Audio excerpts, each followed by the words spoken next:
Understanding a dull ache in English. Hello, everyone. Welcome back to our English language learning series. Today, we're going to explore a phrase that often pops up in English conversations and writing, a dull ache. It's a descriptive phrase that can help you express a particular kind of pain or feeling. So, let's dive in and find out what this phrase really means and how you can use it in your daily English. The phrase, a dull ache, is made up of two words, so let's look at each one separately. Dull. When something is described as dull, it means it's not sharp or intense. It's often used to describe things that are boring or not very bright, but when it comes to sensations, dull refers to something that is low in intensity but constant. Ache. An ache is a type of pain that is often continuous and unpleasant but not necessarily sharp or intense. When combined, these words describe a type of pain that is not sharp or severe but is constantly present. It's often used to describe physical pain, like a headache or muscle pain after exercise, but it can also describe emotional pain, like the feeling of sadness or regret. Now that we understand the words, let's see a dull ache in action. Physical pain.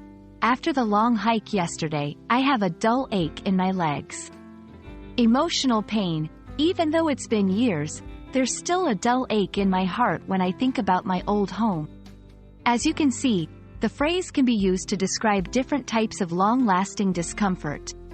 It's useful in scenarios where the pain isn't overwhelming but is noticeable enough to affect you.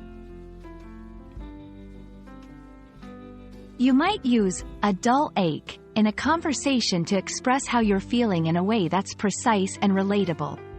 For instance, when catching up with a friend, I'm okay. Just dealing with a dull ache in my shoulder from the gym. In a situation where you're expressing sympathy, I understand the dull ache of loss. It takes time to heal. Describing pain accurately is important for communication and empathy. By using the phrase, a dull ache, you can convey the extent and type of your pain to others, which can be especially important in medical contexts or when seeking comfort or understanding from someone.